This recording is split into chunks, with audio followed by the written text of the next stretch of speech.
Wa fi riwayatin nuzilat hadhil ayatu fi ta'ifatin min Quraisy.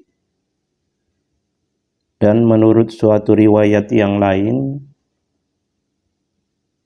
turun ayat ini mengenai sekelompok orang Quraisy. Wa dzalika anna nabiyya alaihi salam ma'a ashabih kanu jalisina yauman inda babil Ka'bah. Di saat Nabi Shallallahu Alaihi Wasallam bersama para sahabat beliau sedang duduk-duduk pada suatu hari di dekat pintu Ka'bah. Faqalat Quraisyun ta'alau na'khudhu Muhammadan ma'a ashabihi wa nashabu bihim ila jamali Abi Qubaisi. Lalu seorang suku Quraisy berkata, marilah kita menindak Muhammad serta para sahabatnya dan kita pergi dengan membawa mereka ke gunung Abu Qubais. Lalu kita bunuh Muhammad beserta para sahabatnya. Jadi mereka melakukan rencana jahat, ingin menyakiti baginda Rasulullah dan para sahabatnya di gunung Abu Qubais. Fanaktulu Muhammadan ma'a ashabihi wa man la yarda dinahu nuhalli sabilahu wa illa fanaktula kullahum. Dan orang yang tidak ridho atas agama Muhammad, maka kita bebaskan jalannya.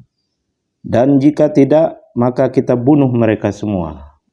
Demikian rencana jahat dari salah seorang suku Quraisy yang akan menyakiti baginda Rasulullah dengan para sahabatnya. Wa ba'da hadhil musawaratit tafaku wa atau ila Muhammadin alaihi salam wa ashabih. Dan setelah musyawarah ini mereka sepakat dan mereka datang kepada baginda Rasulullah sallallahu alaihi wasallam dan para sahabat beliau. Jadi mereka mendatangi baginda dan para sahabat beliau. Faja'alallahu ta'ala baina aydihim sadda wa min khalfihim sadda lam yarau Muhammadan wa ashabah. Lalu Allah Ta'ala menjadikan di hadapan mereka suatu tabir dan di belakang mereka suatu tabir. Maka mereka tidak melihat baginda Rasulullah sallallahu alaihi wasallam dan para sahabat beliau. Jadi karena keinginan jahat ini, atas pertolongan Allah, atas rahmat Allah, atas karunia Allah terhadap baginda Rasulullah beserta sahabat beliau, maka mereka tidak dapat melihat baginda Rasulullah. Maka orang-orang yang berlaku jahat itu tidak dapat melihat baginda Rasulullah. Karena Allah memberikan tabir di hadapan mereka dan di belakang mereka. Sehingga mereka tidak dapat melihat baginda Rasulullah. Jadi Allah itu berkuasa atas sesuatu. Ia dapat menghijab sesuatu itu dengan sesuatu yang tidak tampak. Jika makhluk itu menutup sesuatu dengan sesuatu yang tampak.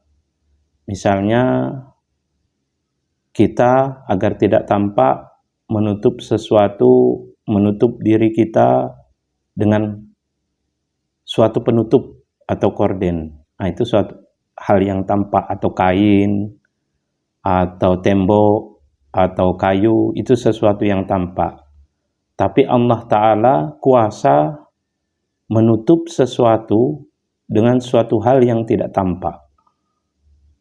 Nah, inilah tutupan atau tabir yang ditutupkan kepada orang yang akan berbuat jahat kepada baginda Rasulullah, sehingga mereka tidak dapat melihat baginda Rasulullah dengan para sahabatnya. karena ditutup oleh Allah dengan suatu tabir yang tidak tampak. Jadi Allah berkuasa atas segala sesuatu. Secara akal manusia seharusnya penutup itu, sesuatu penghalang itu harus tampak agar dapat menghalangi sesuatu yang lain. Tapi Allah kuasa menutup sesuatu itu dengan sesuatu yang tidak tampak, menjadi sebab tidak tampak pula sesuatu yang ditutup itu.